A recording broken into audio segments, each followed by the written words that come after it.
Dude's greatest American movies list. Citizen Kane. Jesus, it's black and white. Here's the truth no one likes to admit.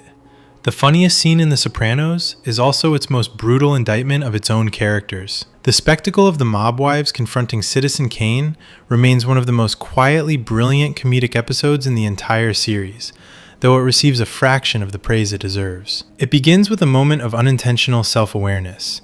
The group falls into uneasy silence at the FBI anti-piracy warning, as if the television itself were ratting them out. Their wealth may be built on illegitimacy, but it is remarkable how easily a stock legal disclaimer can reduce them to chastened schoolchildren. What follows is an attempt at cultural sophistication that collapses in record time. 6 months, and Bobby still hasn't found my rosebud. After a perfunctory exchange about Kane's dying word, complete with the earnest suggestion that he really should have told someone what he meant. I saw Laura Bazzi in the dressing room at Loman's. Definitely had some work.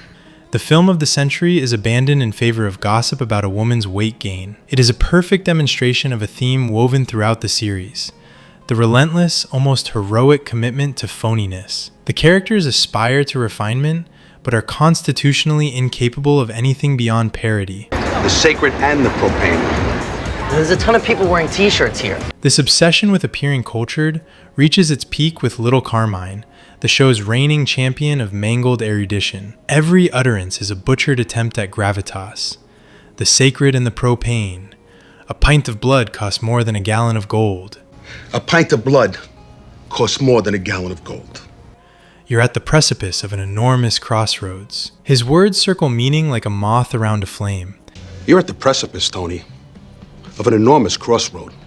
Never quite reaching it without singeing himself. Yet, despite his spectacular linguistic implosions, he imagines himself a scholar king, guiding lesser minds through existential fog. And somehow, against all odds, he partially succeeds. Beneath the malapropisms lies a man wise enough to recognize that the mob life is a treadmill to misery. While others cling to power until it destroys them, Carmine retreats from the violence and chaos with a clarity no one else achieves. He is proof that intelligence and wisdom need not coexist, and rarely do among his peers. His accidental brilliance extends into strategy. You gotta understand, this shit between Johnny and Little Carmine is bad. The instability, but worse comes to worse, it could work to our advantage. How? They fight, we pick up any crumbs from the fallout.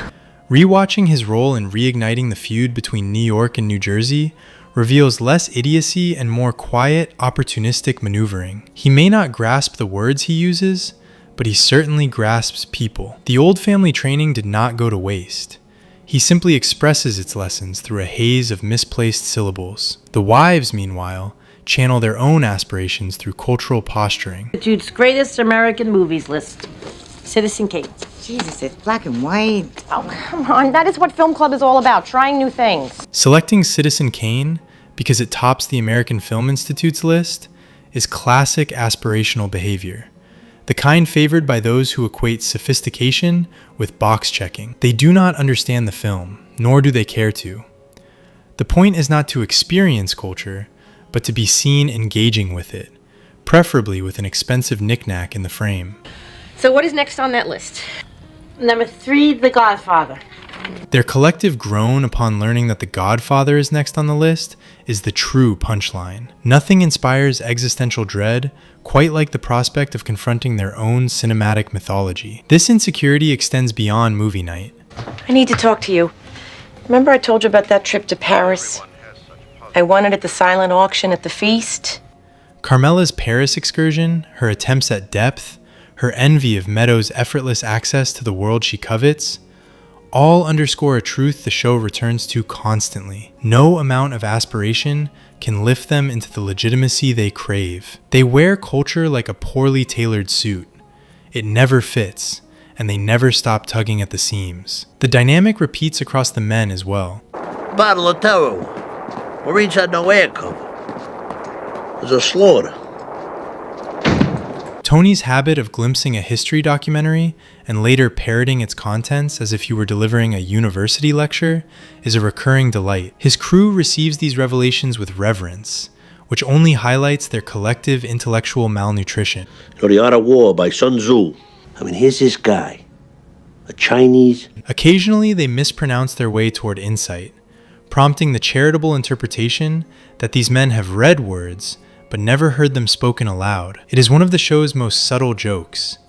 Even their attempts at learning betray the company they keep. The Citizen Kane sequence encapsulates the tragedy buried beneath the comedy. The characters possess homes overflowing with symbols of power, wealth, and status. Personal Xanadus stuffed with trophies that mean nothing. That your friends and family let you down, and that you die in your own arms. Like Kane, they mistake acquisition for identity. And, like Kane, they are baffled when loneliness greets them at the end of every hallway. Their attempt to elevate themselves by consuming great art is merely the latest empty gesture in lives defined by grasping at meaning they will never reach. That the scene has been misread as a targeted mockery of mob wives only proves the writer's point. It is not an indictment of these women specifically. It is an indictment of every performative book club and film night where culture is the decor rather than the subject. Their reaction to Citizen Kane is not unusual. It is simply honest. Most people do not wrestle with themes or symbolism. They want entertainment, distraction, and occasionally an excuse to gossip. The brilliance of the series lies in how this everyday superficiality becomes tragic within the closed ecosystem of mob life. These characters will never escape themselves.